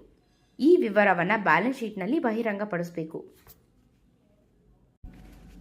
CRR ಅಕೌಂಟ್ನಲ್ಲಿರುವಂತಹ ಹಣವನ್ನು ಕೇವಲ ಫುಲ್ಲಿ ಪೇಯ್ಡ್ ಬೋನಸ್ ಶೇರ್ ನೀಡೋದಕ್ಕೆ ಮಾತ್ರ ಬಳಸಬಹುದು. Section 70. Prohibition for buyback in certain circumstances. ಯಾವಾಗ ಬೈಬ್ಯಾಕ್ ಮಾಡುವಂತಿಲ್ಲ. ಕಂಪನಿಯು ಪ್ರತ್ಯಕ್ಷ ಅಥವಾ ಪರೋಕ್ಷವಾಗಿ ತನ್ನದೇ ಆದ ಶೇರ್ಗಳನ್ನು ಈ ಕೆಳಗಿನ ಪ್ರಕ್ರಿಯೆ ಮೂಲಕ ಖರೀದಿಸುವ ಹಾಗಿಲ್ಲ. ತನ್ನದೇ ಆದ ಯಾವುದೇ ಸಬ್ಸಿಡಿ ಕಂಪನಿ ಮೂಲಕ, ಯಾವುದೇ ಹೂಡಿಕೆ ಕಂಪನಿ ಅಂದರೆ ಇನ್ವೆಸ್ಟ್ಮೆಂಟ್ ಕಂಪನಿ ಗುಂಪಿನ ಮೂಲಕ. ಸಬ್ಸಿಸ್ಟಿಂಗ್ ಡಿಫಾಲ್ಟ್. ಕೆಳಗಿನ ನಿಷೇಧಗಳಲ್ಲಿ ಡಿಫಾಲ್ಟ್ ಬಾಕಿ ಇದ್ದರೆ ಬೈಬ್ಯಾಕ್ ಸಂಪೂರ್ಣವಾಗಿ ನಿಷೇಧವಾಗುತ್ತೆ. ಫಿಕ್ಸ್ ಡೆಪಾಸಿಟ್ನ ಮರುಪಾವತಿ ಅಥವಾ ಬಡ್ಡಿ ಪಾವತಿ ಮಾಡೋದ್ರಲ್ಲಿ ಡಿಫಾಲ್ಟ್ ಮಾಡಿದ್ರೆ, ಡಿಬೆಂಚರ್ ಅಥವಾ ಪ್ರಿಫರೆನ್ಸ್ ಶೇರ್ ರೀಪೇಮೆಂಟ್ ಟೈಮಲ್ಲಿ ಡಿಕ್ಲೇರ್ಡ್ ಡಿವಿಡೆಂಡ್ ಪೇ ಮಾಡದೇ ಇದ್ದರೆ, ಬ್ಯಾಂಕ್ ಅಥವಾ ಹಣಕಾಸು ಸಂಸ್ಥೆಯಿಂದ ಪಡೆದಂತಹ ಅವಧಿ ಸಾಲದ ಟರ್ಮ್ ಲೋನ್ ಅಸಲು ಅಥವಾ ಬಡ್ಡಿ ಮರುಪಾವತಿ ಮಾಡದೇ ಇದ್ದರೆ. ಇದಕ್ಕಿರುವಂತಹ ಎಕ್ಸೆಪ್ಷನ್ಸ್. ಈ ಮೇಲಿನ ಡಿಫಾಲ್ಟ್ ಸಂಪೂರ್ಣವಾಗಿ ಮುಗಿದ 3 ವರ್ಷದ ನಂತರ ಬೈಬ್ಯಾಕ್ ಮಾಡಲು ಅನುಮತಿ ಇರುತ್ತೆ. ಕಂಪನಿಯು section 92 annual return, section 123 dividend, section 127 penalty ಮತ್ತು ಸೆಕ್ಷನ್ 129 ಫೈನಾನ್ಷಿಯಲ್ ಸ್ಟೇಟ್ಮೆಂಟ್ ನಿಯಮಗಳನ್ನ ಪಾಲಿಸದೇ ಇದ್ದರೆ ಬೈಬ್ಯಾಕ್ ಮಾಡುವ ಹಾಗಿಲ್ಲ. Section 56 transfer and transmission of securities. ಷೇರುಗಳ ವರ್ಗಾವಣೆನ ಟ್ರಾನ್ಸ್ಫರ್ನ 2 ವಿಧಗಳಾಗಿ ವಿಂಗಡಿಸಬಹುದು. ಟ್ರಾನ್ಸ್ಫರ್ ಆಫ್ ಸೆಕ್ಯೂರಿಟೀಸ್ ಸದಸ್ಯರ ಸ್ವಯಂ ಪ್ರೇರಿತ ಇಚ್ಛೆಯ ಮೇರೆಗೆ ವಾಲಂಟರಿ ನಡೆಯುತ್ತೆ. ಕಡ್ಡಾಯವಾಗಿ ವರ್ಗಾವಣೆ ಪತ್ರದ ಅಂದರೆ ಟ್ರಾನ್ಸ್ಫರ್ ಇನ್ಸ್ಟ್ರೂಮೆಂಟ್ SH4 ಅಗತ್ಯವಿದೆ. ಇದಕ್ಕೆ ಪ್ರತಿಫಲ ಕನ್ಸಿಡರೇಷನ್ ಇರುತ್ತೆ. ಟ್ರಾನ್ಸ್ಮಿಷನ್ ಆಫ್ ಸೆಕ್ಯೂರಿಟೀಸ್ ಕಾನೂನಿನ ಜಾರಿಯ ಮೂಲಕ ನಡೆಯುತ್ತೆ. Operation of law. ಮರಣ ಅಥವಾ ದಿವಾಳಿತನ. ಕಡ್ಡಾಯ ವರ್ಗಾವಣೆ ಪತ್ರದ ಅಗತ್ಯವಿಲ್ಲ, ಬದಲಿಗೆ ಸಂಕ್ರಮಣದ ಮಾಹಿತಿ ಅಂದರೆ ಇಂಟಿಮೇಷನ್ ನೀಡಬೇಕು. ಇದಕ್ಕೆ ಯಾವುದೇ ಪ್ರತಿಫಲ ಇರೋದಿಲ್ಲ, ನೋ ಕನ್ಸಿಡರೇಷನ್. ಶೇರ್ ಟ್ರಾನ್ಸ್ಫರ್ನ ಮುಖ್ಯ ನಿಯಮ. Form SH4. ಕಂಪನಿಯು ಶೇರ್ ವರ್ಗಾವಣೆಯನ್ನು ರಿಜಿಸ್ಟರ್ ಮಾಡಬೇಕಾದ್ರೆ ಕಡ್ಡಾಯವಾಗಿ ಸರಿಯಾಗಿ ಸ್ಟ್ಯಾಂಪ್ ಹಚ್ಚಿದ ದಿನಾಂಕ ನಮೂದಿಸಿದ ಮತ್ತು ವರ್ಗಾವಣೆದಾರರ ಟ್ರಾನ್ಸ್ಫರ್ ಅಥವಾ ಟ್ರಾನ್ಸ್ಫರಿ ಸೈನ್ ಮಾಡಿದಂತಹ ಫಾರ್ಮ್ SH4 ಪತ್ರವನ್ನು ಬಳಸಬೇಕು. Time limit. ಈ ಷೇರು ವರ್ಗಾವಣೆ ಪತ್ರವನ್ನು ಎಕ್ಸಿಕ್ಯೂಟ್ ಮಾಡಿದ 60 ದಿನಗಳ ಒಳಗಾಗಿ ಕಂಪನಿಗೆ ತಲುಪಿಸಬೇಕು. Bond transfer exception. ಸರ್ಕಾರಿ ಬಾಂಡ್ಗಳ ವರ್ಗಾವಣೆಗೆ SH4 ಅಗತ್ಯ ಇಲ್ಲ. ಕೇವಲ ವರ್ಗಾವಣೆಗೊಳಗಾದ ವ್ಯಕ್ತಿಯ ಹೆಸರು, ವಿಳಾಸ ಮತ್ತು ಅವರ ವೃತ್ತಿಯ ಮಾಹಿತಿ ಕಂಪನಿಗೆ ನೀಡಿದರೆ ಸಾಕು. Last instrument. ಒಂದು ವೇಳೆ ವರ್ಗಾವಣೆ ಪತ್ರವು ಕಳೆದು ಹೋದರೆ ಅಥವಾ ನಿಗದಿತ ಅವಧಿಯೊಳಗೆ ಕಂಪನಿಗೆ ತಲುಪದಿದ್ದರೆ ಬೋರ್ಡ್ ಆಫ್ ಡೈರೆಕ್ಟರ್ ತಮಗೆ ಸೂಕ್ತವೆನಿಸುವ ಪರಿಹಾರ ಮತ್ತು ಭದ್ರತಾ ಬಾಂಡ್ ಆಧಾರದ ಮೇಲೆ ವರ್ಗಾವಣೆನ ನೋಂದಾಯಿಸಬಹುದು. Special cases for transmission. Death. ಷೇರುಗಳ ಕಾನೂನುಬದ್ಧ ಪ್ರತಿನಿಧಿಗೆ ಲೀಗಲ್ ರೆಪ್ರೆಸೆಂಟೇಟಿವ್ಗೆ ವರ್ಗಾವಣೆ ಮಾಡಲಾಗುತ್ತೆ. ಇನ್ಸಾಲ್ವೆನ್ಸಿ. ಷೇರುಗಳು ಕೋರ್ಟ್ ನೇಮಿಸಿದ ಅಧಿಕೃತ ವ್ಯಕ್ತಿಗೆ ಸೇರುತ್ತೆ. ಲ್ಯೂನನ್ಸಿ. ಕೋರ್ಟ್ ನೇಮಿಸಿದ ಅಡ್ಮಿನಿಸ್ಟ್ರೇಟರ್ಗೆ ಸೇರುತ್ತೆ. Partly paid up share notices. ಒಂದು ವೇಳೆ ಭಾಗಶಃ ಪಾವತಿಯಾದ ಷೇರುಗಳ ವರ್ಗಾವಣೆಗೆ ಕೇವಲ ವರ್ಗಾವಣೆದಾರ ಮಾತ್ರ ಅರ್ಜಿ ಸಲ್ಲಿಸಿದ್ರೆ ಕಂಪನಿಯು ವರ್ಗಾವಣೆಗೊಳಗಾದ ವ್ಯಕ್ತಿಗೆ ಫಾರ್ಮ್ SH5 ಮೂಲಕ ನೋಟಿಸ್ ನೀಡಬೇಕು. ಆ ವ್ಯಕ್ತಿಯು ನೋಟಿಸ್ ಬಂದ 2 ವಾರದ ಒಳಗಾಗಿ ಯಾವುದೇ ಆಕ್ಷೇಪಣೆ ಇಲ್ಲ ಅಂತ ತಿಳಿಸಿದ್ರೆ ಮಾತ್ರ ಕಂಪನಿ ವರ್ಗಾವಣೆಯನ್ನು ರಿಜಿಸ್ಟರ್ ಮಾಡುತ್ತೆ. Timeline for delivery of security certificate. Cases. MOA ಆರಂಭಿಕ ಚಂದಾದಾರರಿಗೆ ಅಂದರೆ ಸಬ್ಸ್ಕ್ರೈಬರ್ಸ್ಗೆ 2 ತಿಂಗಳ ಒಳಗಾಗಿ ಕಂಪನಿ ರಿಜಿಸ್ಟರ್ ಆದ 2 ತಿಂಗಳು ಒಳಗಾಗಿ ಶೇರ್ ಸರ್ಟಿಫಿಕೇಟ್ ಕೊಡಬೇಕು. ಹೊಸ ಷೇರುಗಳ ಹಂಚಿಕೆ ಆದಾಗ ಅಲಾಟ್ ಆದಾಗ 2 ತಿಂಗಳ ಒಳಗಾಗಿ. ಡಿಬೆಂಚರ್ ಅಲಾಟ್ ಆದಾಗ 6 ತಿಂಗಳ ಒಳಗಾಗಿ. ಟ್ರಾನ್ಸ್ಫರ್ ಅಥವಾ ಟ್ರಾನ್ಸ್ಮಿಷನ್ ಕೇಸಸ್ಸಲ್ಲಿ ಅರ್ಜಿ ತಲುಪಿದ 1 ತಿಂಗಳ ಒಳಗಾಗಿ. ಸ್ಪೆಸಿಫೈಡ್ IFSC ಕಂಪನಿ ಅಥವಾ private public company IFSC public company ಮತ್ತು ಪ್ರೈವೇಟ್ ಕಂಪನಿಗಳಿಗೆ ರಿಜಿಸ್ಟರ್ ಅಥವಾ ಟ್ರಾನ್ಸ್ಫರ್ ಆದ 60 ದಿನಗಳ ಒಳಗಾಗಿ. Transfer by legal representative. ಮರಣ ಹೊಂದಿದ ವ್ಯಕ್ತಿಯ ಕಾನೂನುಬದ್ಧ ಪ್ರತಿನಿಧಿಯು ಸ್ವತಃ ಕಂಪನಿಯ ಸದಸ್ಯನಾಗದೆ ಆ ಷೇರುಗಳನ್ನು ಮತ್ತೊಬ್ಬ ವ್ಯಕ್ತಿಗೆ ವರ್ಗಾಯಿಸುವ ಸಂಪೂರ್ಣ ಹಕ್ಕನ್ನು ಹೊಂದಿರ್ತಾನೆ. General penalty. ಈ ಸೆಕ್ಷನ್ ನಿಯಮಗಳನ್ನ ಉಲ್ಲಂಘಿಸಿದರೆ ಕಂಪನಿ ಮತ್ತೆ ತಪ್ಪಿತಸ್ಥ ಅಧಿಕಾರಿಗೆ 50,000 ದಂಡ ವಿಧಿಸಲಾಗುತ್ತೆ. Depository fraud. ಡೆಪಾಸಿಟರಿಲಿ ವಂಚನೆ ಮಾಡಲು ಯತ್ನಿಸಿದರೆ ಸೆಕ್ಷನ್ 447 ಅಡಿಯಲ್ಲಿ ಶಿಕ್ಷೆಯಾಗತ್ತೆ. Forgery sign. ನಕಲಿ ವರ್ಗಾವಣೆಯು ಕಾನೂನುಬದ್ಧವಾಗಿ ಸಂಪೂರ್ಣ ಶೂನ್ಯ ನಲ್ಲಿಟಿ. ಇದು ಖರೀದಿಸಿದ ವ್ಯಕ್ತಿಗೆ ಟ್ರಾನ್ಸ್ಫರಿಗೆ ಯಾವುದೇ ಮಾಲೀಕತ್ವದ ಹಕ್ಕನ್ನು ನೀಡುವುದಿಲ್ಲ. ಕಂಪನಿಯು ಮೂಲ ಮಾಲೀಕನ ಹೆಸರನ್ನು ರಿಜಿಸ್ಟರ್ನಲ್ಲಿ ಮರುಸ್ಥಾಪಿಸಲು ಮತ್ತು ಅವನಿಗೆ ಸಿಗಬೇಕಾದಂತಹ ಲಾಭಾಂಶ ನೀಡಲು ಬದ್ಧವಾಗಿರುತ್ತೆ. Punishment for personation of shareholder. Section 57. ಯಾರಾದರೂ ವ್ಯಕ್ತಿಯು ಮೋಸದ ಉದ್ದೇಶದಿಂದ ತಾನೇ ಆ ಷೇರುಗಳ ನಿಜವಾದ ಮಾಲೀಕನೆಂದು ಸುಳ್ಳು ಹೇಳಿಕೊಂಡು ಷೇರು ಪ್ರಮಾಣ ಪತ್ರ ಅಥವಾ ಶೇರ್ ವಾರೆಂಟ್ ಲಾಭಾಂಶದ ಹಣವನ್ನು ಪಡೆಯೋದಕ್ಕೆ ಪ್ರಯತ್ನಿಸಿದರೆ ಈ ಕೆಳಗಿನ ಶಿಕ್ಷೆಗೆ ಒಳಗಾಗ್ತಾರೆ. ಇಂಪ್ರಿಸನ್ಮೆಂಟ್. ಕನಿಷ್ಠ 1 ವರ್ಷದಿಂದ ಗರಿಷ್ಠ 3 ವರ್ಷದವರೆಗೆ ಜೈಲು ಶಿಕ್ಷೆ. ಫೈನ್ 1 lakhದಿಂದ 5 lakh ವರೆಗೆ ದಂಡವನ್ನು ವಿಧಿಸಲಾಗುತ್ತೆ. Section 58. Refusal of registration and appeal against refusal. ಒಂದು ವೇಳೆ ಕಂಪನಿಯು ಶೇರ್ ವರ್ಗಾವಣೆ ಅಥವಾ ಸಂಕ್ರಮಣವನ್ನು ನೋಂದಾಯಿಸಲು ನಿರಾಕರಿಸಿದ್ರೆ ಷೇರುದಾರರು ಕೆಳಗಿನಂತೆ ಅಪೀಲು ಮಾಡಬಹುದು. ಪ್ರೈವೇಟ್ ಕಂಪನಿಯು ನಿರಾಕರಣೆಯ ನೋಟಿಸನ್ನು ಅಥವಾ ಮಾಹಿತಿಯನ್ನು ಅರ್ಜಿ ತಲುಪಿದ 30 ದಿನದ ಒಳಗಾಗಿ ಕಳಿಸಬೇಕು. Appeal timeline. ನಿರಾಕರಣೆಯ ನೋಟಿಸ್ ಬಂದಿದ್ರೆ ನೋಟಿಸ್ ಬಂದ 30 ದಿನದ ಒಳಗಾಗಿ NCLTಗೆ ಅಪೀಲ್ ಸಬ್ಮಿಟ್ ಮಾಡಬೇಕು. ನೋಟಿಸ್ ಬರದೇ ಇದ್ರೆ ಅರ್ಜಿ ಸಲ್ಲಿಸಿದ ದಿನದಿಂದ 60 ದಿನದ ಒಳಗಾಗಿ NCLTಗೆ ಅಪೀಲ್ ಮಾಡಬೇಕು. Public company. ಯಾವುದೇ ಸೂಕ್ತ ಕಾರಣ ಇಲ್ಲದೆ ಪಬ್ಲಿಕ್ ಕಂಪನಿಯು ವರ್ಗಾವಣೆಯನ್ನು ನಿರಾಕರಿಸುವಂತಿಲ್ಲ. ನಿರಾಕರಿಸಿದ್ರೆ 30 ದಿನದ ಒಳಗಾಗಿ ನೋಟಿಸ್ ನೀಡಬೇಕು. Appeal timeline. ನಿರಾಕರಣೆಯ ನೋಟಿಸ್ ಬಂದಿದ್ರೆ ನೋಟಿಸ್ ಬಂದ 60 ದಿನದ ಒಳಗಾಗಿ NCLTಗೆ ಅಪೀಲ್ ಸಲ್ಲಿಸಬೇಕು. ನೋಟಿಸ್ ಬರದೇ ಇದ್ರೆ ಅರ್ಜಿ ಸಲ್ಲಿಸಿದ ದಿನದಿಂದ 90 ದಿನದ ಒಳಗಾಗಿ NCLTಗೆ ಅಪೀಲ್ ಸಲ್ಲಿಸಬೇಕು. NCLTನ ಆದೇಶಗಳು. ಎರಡೂ ಕಡೆಯ ವಾದಗಳನ್ನ ಆಲಿಸಿದ ನಂತರ ಟ್ರಿಬ್ಯುನಲ್ ಅರ್ಜಿಯನ್ನು ವಜಾ ಮಾಡಬಹುದು ಅಥವಾ ಕೆಳಗಿನ ಆದೇಶ ನೀಡಬಹುದು. ಆದೇಶ ಬಂದ 10 ದಿನದ ಒಳಗಾಗಿ ವರ್ಗಾವಣೆಯನ್ನು ನೋಂದಾಯಿಸಲು ಕಂಪನಿಗೆ ಆದೇಶಿಸಬಹುದು. ಕಂಪನಿಯ ರಿಜಿಸ್ಟರ್ ಅನ್ನು ಸರಿಪಡಿಸಲು ಮತ್ತು ನಷ್ಟ ಹೊಂದಿದ ವ್ಯಕ್ತಿಗೆ ಪರಿಹಾರ ನೀಡೋದಕ್ಕೆ ಆದೇಶಿಸಬಹುದು. ಟ್ರಿಬ್ಯುನಲ್ ಆದೇಶ ಉಲ್ಲಂಘಿಸಿದರೆ ಶಿಕ್ಷೆ 1 ವರ್ಷದಿಂದ 3 ವರ್ಷದವರೆಗೆ ಜೈಲು ಶಿಕ್ಷೆ ಮತ್ತು 1 ಲಕ್ಷದಿಂದ 5 ಲಕ್ಷದವರೆಗೆ ದಂಡವನ್ನು ವಿಧಿಸಲಾಗುತ್ತೆ. Rectification of register of member. Section 59. ಯಾವುದೇ ವ್ಯಕ್ತಿಯ ಹೆಸರನ್ನು ಸೂಕ್ತ ಕಾರಣ ಇಲ್ಲದೆ ಮೆಂಬರ್ ಆಫ್ ರಿಜಿಸ್ಟರ್ನಲ್ಲಿ ಸೇರಿಸಿದರೆ ಅಥವಾ ಕೈ ಬಿಟ್ಟಿದ್ರೆ ಅಂದರೆ ಒಮಿಟ್ ಮಾಡಿದರೆ ಅಥವಾ ಹೆಸರು ತೆಗೆದುಹಾಕಲು ಅನಗತ್ಯ ವಿಳಂಬ ಮಾಡಿದ್ರೆ ಅನ್ನೆಸೆಸರಿ ಡಿಲೇ. ಆ ವ್ಯಕ್ತಿ ಅಥವಾ ಕಂಪನಿಯ ಯಾವುದೇ ಸದಸ್ಯನು ರಿಜಿಸ್ಟರ್ ಅನ್ನು ಸರಿಪಡಿಸಲು ಕೋರಿ ಟ್ರಿಬ್ಯುನಲ್ಗೆ ಅಥವಾ ಭಾರತದ ಹೊರಗಿನ ನ್ಯಾಯಾಲಯಗಳಿಗೆ ಅರ್ಜಿಯನ್ನು ಸಲ್ಲಿಸಬಹುದು. ಟ್ರಿಬ್ಯುನಲ್ ಅರ್ಜಿಯನ್ನು ಪರಿಶೀಲಿಸಿ ವರ್ಗಾವಣೆಯನ್ನು ನೋಂದಾಯಿಸಲು ಅಥವಾ ರಿಜಿಸ್ಟರ್ನ ತಕ್ಷಣವೇ ಸರಿಪಡಿಸಲು ಕಂಪನಿಗೆ ಆದೇಶವನ್ನು ನೀಡಬಹುದು. Section 71. Debenture. Section 2 subsection 30. Debenture ಅಂದರೆ ಕಂಪನಿಯು ಪಡೆದ ಸಾಲಕ್ಕೆ ಸಾಕ್ಷಿಯಾಗಿ ನೀಡುವ ಪತ್ರ. ಇದರಲ್ಲಿ ಡಿಬೆಂಚರ್, ಸ್ಟಾಕ್, ಬಾಂಡ್ ಮತ್ತು ಕಂಪನಿಯ ಆಸ್ತಿಗಳ ಮೇಲೆ ಚಾರ್ಜ್ ಹೊಂದಿರುವ ಅಥವಾ ಇಲ್ಲದೆ ಇರುವ ಯಾವುದೇ ಪತ್ರಗಳು ಸೇರಿರ್ತವೆ. ಎಕ್ಸ್ಕ್ಲೂಡ್. RBI ಆಕ್ಟ್ 1934 ಅಡಿಯಲ್ಲಿ ಬರುವಂತಹ ಇನ್ಸ್ಟ್ರೂಮೆಂಟ್ಸ್ ಮತ್ತು ಕೇಂದ್ರ ಸರ್ಕಾರ ನಿಗದಿಪಡಿಸುವ ಇತರ ಇನ್ಸ್ಟ್ರೂಮೆಂಟ್ಗಳನ್ನು ಇದರಿಂದ ಹೊರಗಿಡಲಾಗಿದೆ. Convertible debenture. ಕಂಪನಿಯು ಭಾಗಶಃ ಅಥವಾ ಪೂರ್ಣವಾಗಿ ಷೇರುಗಳಾಗಿ ಪರಿವರ್ತಿಸಬಹುದಾದಂತಹ ಓನ್ಲಿ ಆರ್ ಪಾರ್ಟ್ಲಿ ಕನ್ವರ್ಟಬಲ್ ಡಿಬೆಂಚರ್ಗಳನ್ನ ಇಶ್ಯೂ ಮಾಡಬಹುದು. ಆದರೆ ಇದಕ್ಕೆ ಜನರಲ್ ಮೀಟಿಂಗಲ್ಲಿ ಸ್ಪೆಷಲ್ ರೆಸಲ್ಯೂಷನ್ ಪಾಸ್ ಮಾಡಿರಬೇಕು. No voting rights. ಯಾವುದೇ ಕಂಪನಿಯು ಮತದಾನದ ಹಕ್ಕು ಹೊಂದಿರುವ ಕ್ಯಾರಿಂಗ್ ವೋಟಿಂಗ್ ರೈಟ್ಸ್ ಡಿಬೆಂಚರ್ಗಳನ್ನ ಇಶ್ಯೂ ಮಾಡೋ ಹಾಗಿಲ್ಲ. ಇದು ಸಂಪೂರ್ಣವಾಗಿ ನಿಷೇಧಿಸಲ್ಪಟ್ಟಿರುತ್ತೆ. Issue of secured debentures. Section 71 subsection 3. ಇಲ್ಲಿ ಸೆಕ್ಯೂರಿಟಿ ಹೊಂದಿರುವ ಡಿಬೆಂಚರ್ಗಳನ್ನ ಇಶ್ಯೂ ಮಾಡಬೇಕಾದ್ರೆ ಕೆಳಗಿನ ನಿಯಮಗಳನ್ನ ಪಾಲಿಸಬೇಕು. Maximum redemption period. ಮರುಪಾವತಿಯ ಗರಿಷ್ಠ ಅವಧಿ. ಕಂಪನಿ ಸಾಮಾನ್ಯ ಕಂಪನಿಗಳಿಗೆ ಗರಿಷ್ಠ 10 ವರ್ಷಗಳಿರ್ತವೆ. Specified company exceptions. ಕೆಳಗಿನ ನಿರ್ದಿಷ್ಟ ಕಂಪನಿಗಳಿಗೆ ಗರಿಷ್ಠ ಅವಧಿ 30 ವರ್ಷಗಳವರೆಗೆ ಕೂಡ ವಿಸ್ತರಿಸಬಹುದು. ಮೂಲ ಸೌಕರ್ಯ ಯೋಜನೆಗಳನ್ನು ಸ್ಥಾಪಿಸುವಲ್ಲಿ ತೊಡಗಿರುವಂತಹ ಕಂಪನಿಗಳು ಅಂದರೆ company engaged in setting up infrastructure projects. Infrastructure finance companies. Infrastructure depth debt fund, NBFC, central government, RBI, national housing bank ಅಥವಾ ಯಾವುದೇ ಶಾಸನಬದ್ಧ ಸಂಸ್ಥೆಯಿಂದ ಅನುಮತಿ ಪಡೆದಂತಹ ಕಂಪನಿಗಳು. ಕ್ರಿಯೇಷನ್ ಆಫ್ ಚಾರ್ಜ್, ಆಸ್ತಿಗಳ ಮೇಲೆ ಹಕ್ಕು ಸ್ಥಾಪನೆ. ಡಿಬೆಂಚರ್ಗಳಿಗೆ ಭದ್ರತೆಯಾಗಿ ಕಂಪನಿಯ ಆಸ್ತಿಗಳು ಅಥವಾ ಸ್ವತ್ತುಗಳ ಮೇಲೆ charge ಸೃಷ್ಟಿಸಬೇಕು.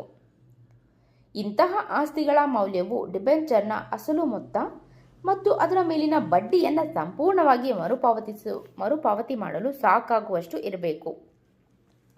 Appointment of debenture trustee. ಕಂಪನಿಯು ಕಡ್ಡಾಯವಾಗಿ ಡಿಬೆಂಚರ್ ಟ್ರಸ್ಟಿನ ನೇಮಿಸಬೇಕು. ಈ ನೇಮಕಾತಿಯನ್ನು ಪ್ರಾಸ್ಪೆಕ್ಟಸ್ ಅಥವಾ ಲೆಟರ್ ಆಫ್ ಆಫರ್ ಬಿಡುಗಡೆ ಮಾಡಬೇಕಾದ್ರೆ ಮುಂಚೆನೇ ಮಾಡಬೇಕು. ಇಶ್ಯೂ ಅಥವಾ ಆಫರ್ ಮುಚ್ಚಿದ 3 ತಿಂಗಳ ಒಳಗಾಗಿ ಫಾರ್ಮ್ SH12 ರಲ್ಲಿ ಡಿಬೆಂಚರ್ ಟ್ರಸ್ಟ್ ಡೀಡ್ ಅನ್ನು ಎಕ್ಸಿಕ್ಯೂಟ್ ಮಾಡಬೇಕು. Section 71 subsection 4. Mandatory appointment. ಸಾರ್ವಜನಿಕರಿಗೆ ಅಥವಾ ತನ್ನ ಸದಸ್ಯರಿಗೆ ಆಫರ್ ನೀಡುವಾಗ ಷೇರುದಾರರ ಅಥವಾ ಸದಸ್ಯರ ಸಂಖ್ಯೆ 500ಕ್ಕಿಂತ ಹೆಚ್ಚಿದ್ರೆ, ಮೋರ್ ದೆನ್ 500 ಇದ್ರೆ, ಪ್ರಾಸ್ಪೆಕ್ಟಸ್ ಬಿಡುಗಡೆ ಮಾಡುವ ಮುಂಚೆ ಕಂಪನಿಯು ಕಡ್ಡಾಯವಾಗಿ ಒಬ್ಬರು ಅಥವಾ ಹೆಚ್ಚಿನ ಡಿಬೆಂಚರ್ ಟ್ರಸ್ಟಿ ನೇಮಿಸಬೇಕು. ಡಿಸ್ಕ್ಲೋಷರ್. ಡಿಬೆಂಚರ್ ಟ್ರಸ್ಟಿಯ ಹೆಸರನ್ನು ಪ್ರಾಸ್ಪೆಕ್ಟಸ್, ಲೆಟರ್ ಅಥವಾ ಆಫರ್ ಮತ್ತು ನಂತರದ ಎಲ್ಲ ಪತ್ರ ವ್ಯವಹಾರಗಳಲ್ಲೂ ಕೂಡ ನಮೂದಿಸಬೇಕು. Written consent. ನೇಮಕಾತಿ ಮಾಡುವ ಮುಂಚೆ ಡಿಬೆಂಚರ್ ಟ್ರಸ್ಟಿಯಿಂದ ಒಂದು ರಿಟನ್ ಕನ್ಸೆಂಟ್ ಪಡಿಬೇಕು ಮತ್ತು ಈ ಮಾಹಿತಿಯನ್ನು ಲೆಟರ್ ಆಫ್ ಆಫರ್ನಲ್ಲಿ ಸೇರಿಸಬೇಕು. Casual vacancy. ಟ್ರಸ್ಟಿಯ ಕಚೇರಿಯಲ್ಲಿ ಯಾವುದೇ ಆಕಸ್ಮಿಕ ಖಾಲಿ ಹುದ್ದೆ ಕ್ಯಾಶುಯಲ್ ವೇಕೆನ್ಸಿ ಉಂಟಾದರೆ ಅದನ್ನು ಬೋರ್ಡ್ ಆಫ್ ಡೈರೆಕ್ಟರ್ಸ್ ಫಿಲ್ ಮಾಡಬೇಕು. ರೆಸಿಗ್ನೇಷನ್. ಡಿಬೆಂಚರ್ ಟ್ರಸ್ಟಿಯು ರಾಜೀನಾಮೆ ನೀಡಬೇಕಾದ್ರೆ ಮೆಜಾರಿಟಿ ಡಿಬೆಂಚರ್ ಹೋಲ್ಡರ್ನ ರಿಟರ್ನ್ ಕನ್ಸೆಂಟ್ ಪಡಿಬೇಕು. ರಿಮೂವಲ್. ಟ್ರಸ್ಟಿಯ ವಜಾ ಅಥವಾ ಅಂದರೆ ಕನಿಷ್ಠ 3/4 ಭಾಗದಷ್ಟು ಡಿಬೆಂಚರ್ ಹೋಲ್ಡರ್ಸ್ನ ಒಪ್ಪಿಗೆ ನೀಡಿದರೆ ಮಾತ್ರ ಡಿಬೆಂಚರ್ ಟ್ರಸ್ಟಿ ಹುದ್ದೆಯಿಂದ ತೆಗೆದುಹಾಕಬಹುದು. Eligibility to become debenture trustee. Section 71 subsection 5. ಯಾವ ವ್ಯಕ್ತಿ ಡಿಬೆಂಚರ್ ಟ್ರಸ್ಟಿ ಆಗಲು ಅರ್ಹರು ಅಲ್ಲ? ಕಂಪನಿಯಲ್ಲಿ ಲಾಭದಾಯಕವಾಗಿ ಶೇರ್ಗಳನ್ನ ಹೊಂದಿರುವ ವ್ಯಕ್ತಿ, ಬೆನಿಫಿಷಿಯಲಿ ಓಲ್ಡ್ ಶೇರ್ಸ್ ಇನ್ ಕಂಪನೀಸ್. ಕಂಪನಿಯ ಸಬ್ಸಿಡಿ ಹೋಲ್ಡಿಂಗ್ನ ಪ್ರಮೋಟರ್, ಡೈರೆಕ್ಟರ್, KMP ಅಥವಾ ಇತರ ಉದ್ಯೋಗಿ, ಅಧಿಕಾರಿ. ಕಂಪನಿಯಿಂದ ಡಿಬೆಂಚರ್ ಟ್ರಸ್ಟಿ ಸಂಭಾವನೆಯನ್ನು ಹೊರತುಪಡಿಸಿ ಬೇರೆ ಯಾವುದೇ ಹಣವನ್ನು ಪಡೆಯಲು ಅರ್ಹನಾಗಿರುವ ವ್ಯಕ್ತಿ. ಕಂಪನಿಯ ಅಸೋಸಿಯೇಟ್, ಸಬ್ಸಿಡಿಯರಿ ಹೋಲ್ಡಿಂಗ್ ಅಥವಾ ಅದರ ಸಬ್ಸಿಡಿಯರಿಗೆ ಸಾಲ ನೀಡಬೇಕಾಗಿರುವಂತಹ ವ್ಯಕ್ತಿ. Indebted to cash. ಡಿಬೆಂಚರ್ಗಳ ಅಸಲು ಮೊತ್ತದ ಮರುಪಾವತಿಗೆ ಗ್ಯಾರಂಟಿ ನೀಡಿರುವಂತಹ ವ್ಯಕ್ತಿ.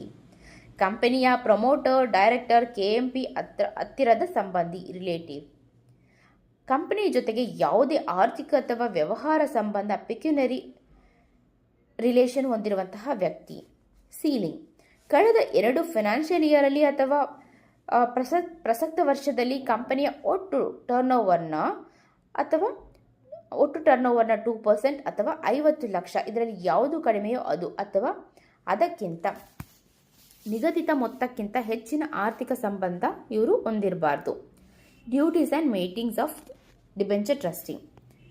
Interest protection. ಡಿಬೆಂಚರ್ ಟ್ರಸ್ಟಿಯ ಡಿಬೆಂಚರ್ ಹೋಲ್ಡರ್ಗಳ ಟ್ರಸ್ಟಿಯು ಡಿಬೆಂಚರ್ ಹೋಲ್ಡರ್ನ ಹಿತಾಸಕ್ತಿಯನ್ನು ರಕ್ಷಿಸಲು ಅಥವಾ ಅವರ ಕುಂದುಕೊರತೆ ನಿವಾರಿಸಲು ನಿಯಮ ಪ್ರಕಾರ ಅಗತ್ಯ ಕ್ರಮವನ್ನು ತೆಗೆದುಕೊಳ್ಳಬೇಕು.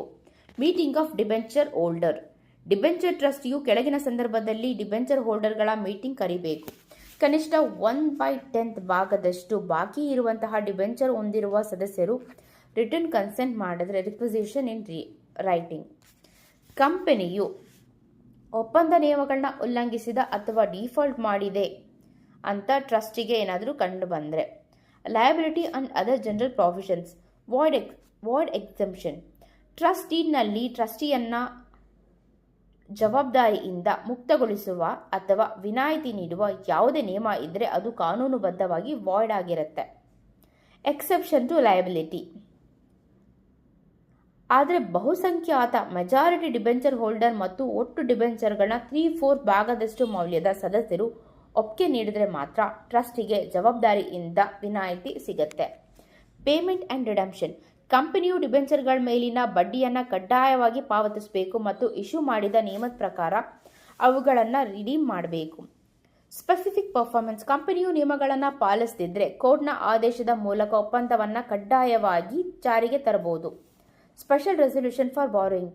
ಕಂಪನಿಯ ಒಟ್ಟು ಸಾಲ ಪ್ರಮಾಣದ ಅಂದರೆ paid up share capital plus free reserve plus security premium ಅಕೌಂಟ್ನ ಮಿತಿಯನ್ನು ಮೀರಬೇಕಾದ್ರೆ ಕಡ್ಡಾಯವಾಗಿ ಸ್ಪೆಷಲ್ ರೆಸಲ್ಯೂಷನ್ ಪಾಸ್ ಮಾಡಿರಬೇಕು. ಫಾರ್ಮ್ PAS3 ಡಿಬೆಂಚರ್ಗಳನ್ನ ಅಲಾಟ್ ಮಾಡಿದ 30 ದಿನದ ಒಳಗಾಗಿ ಫಾರ್ಮ್ PAS3 ಮೂಲಕ ROCಗೆ ರಿಟರ್ನ್ ಆಫ್ ಅಲಾಟ್ಮೆಂಟ್ ಸಲ್ಲಿಸಬೇಕು. Tribunal NCLT powers in case of default. Asset insufficient ಒಂದು ವೇಳೆ ಕಂಪನಿಯ ಆಸ್ತಿಗಳು ಡಿಬೆಂಚರ್ನ ಅಸಲು ಮೊತ್ತವನ್ನು ಪಾವತಿಸಲು ಸಾಕಾಗೋದಿಲ್ಲ ಅಂತ ಟ್ರಸ್ಟಿಯು ತೀರ್ಮಾನಕ್ಕೆ ಬಂದರೆ ಅವರು ಟ್ರಿಬ್ಯುನಲ್ಗೆ ಅರ್ಜಿ ಸಲ್ಲಿಸಬಹುದು. ಟ್ರಿಬ್ಯುನಲ್ ಎರಡೂ ಕಡೆ ವಾದವನ್ನು ಆಲಿಸಿದ ನಂತರ ಕಂಪನಿಯು ಹೆಚ್ಚಿನ ಸಾಲ ಪಡೆಯುವಂತೆ ನಿರ್ಬಂಧ ಹೇರಬಹುದು. ಸಾಲ ಪಡೆದಂತೆ ನಿರ್ಬಂಧನ ಹೇರಬಹುದು. ಫೇಲ್ಯೂರ್ ಟು ರಿಡೀಮ್ ಕಂಪನಿಯು ಅವಧಿ ಮುಗಿದ ನಂತರ ಡಿಬೆಂಚರ್ ಮರುಪಾವತಿ ಮಾಡಲು ಅಥವಾ ಬಡ್ಡಿ ನೀಡಲು ವಿಫಲವಾದರೆ ಡಿಬೆಂಚರ್ ಹೋಲ್ಡರ್ ಅರ್ಜಿಯ ಮೇರೆಗೆ ಟ್ರಿಬ್ಯುನಲ್ ಕಂಪನಿಯು ತಕ್ಷಣವೇ ಅಸಲು ಮತ್ತು ಬಡ್ಡಿ ಹಣವನ್ನು ಪಾವತಿಸುವಂತೆ ಆದೇಶಿಸಬಹುದು. DRR and DRI debenture redemption reserve and debenture redemption investment rules. Debenture ಮರುಪಾವತಿಗಾಗಿ ಕಂಪನಿಗಳು ಕಾಯ್ದಿರಿಸಬೇಕಾದಂತಹ ಮತ್ತು ಹೂಡಿಕೆ ಮಾಡಬೇಕಾದಂತಹ ನಿಯಮಗಳನ್ನ ಸಂಪೂರ್ಣ ವಿವರಣ ನೋಡೋಣ ಬನ್ನಿ. Listed companies AIFI all India financial institution plus banks. DRR ಇಲ್ಲಿ ಅಗತ್ಯ ಇಲ್ಲ. DRI ಇಲ್ಲೂ ಕೂಡ ಅಗತ್ಯ ಇಲ್ಲ. PFI public financial institution DRR nil. DRI 15%. Other listed companies public issue DRR nil. DRI 15%. Private placement NBFC plus housing finance company DRR nil. DRI nil. Other listed companies DRR nil. DRI nil. Unlisted companies AIFI plus banks ಇಲ್ಲಿ DRR ನಿಲ್ಲಿರುತ್ತೆ. DRI ಕೂಡ nil. Public financial institutions nil. Other unlisted companies NBFC plus housing finance company nil. Other unlisted company other unlisted ಕಂಪನಿಯಲ್ಲಿ DRR 10%, DRI 15%. DRIನ ನಿಯಮ. DRI ನಿಯಮ ಅನ್ವಯವಾಗುವಂತಹ ಕಂಪನಿಗಳು ಪ್ರತಿ ವರ್ಷದ April 30ರ ಒಳಗಾಗಿ ಮುಂದಿನ ವರ್ಷದ ಮಾರ್ಚ್ 31ಕ್ಕೆ ಮರುಪಾವತಿಯಾಗಲಿರುವ ಒಟ್ಟು ಡಿಬೆಂಚರ್ ಮೊತ್ತದ ಕನಿಷ್ಠ 15% ಹಣವನ್ನು ನಿಗದಿತ ಬ್ಯಾಂಕ್ ಅಥವಾ ಸೆಕ್ಯೂರಿಟಿಗಳಲ್ಲಿ ಹೂಡಿಕೆ ಮಾಡಬೇಕು. ಇಲ್ಲಿಗೆ ಇವತ್ತಿನ share capital chapter within 1 hour ನಾವು ರಿವಿಷನ್ನ ಕ್ವಿಕ್ ಆಗಿ ಕಂಪ್ಲೀಟ್ ಮಾಡಿದ್ದೀವಿ. ಈ ಲೆಕ್ಚರ್ ನಿಮ್ಮೆಲ್ಲರಿಗೂ ಇಷ್ಟ ಆಗಿದ್ದರೆ ಚಾನಲ್ ಲೈಕ್ ಮಾಡಿ, ಶೇರ್ ಮಾಡಿ, ಹಾಗೆ ಸಬ್ಸ್ಕ್ರೈಬ್ ಮಾಡೋದನ್ನು ಮರಿಬೇಡಿ. ಧನ್ಯವಾದಗಳು.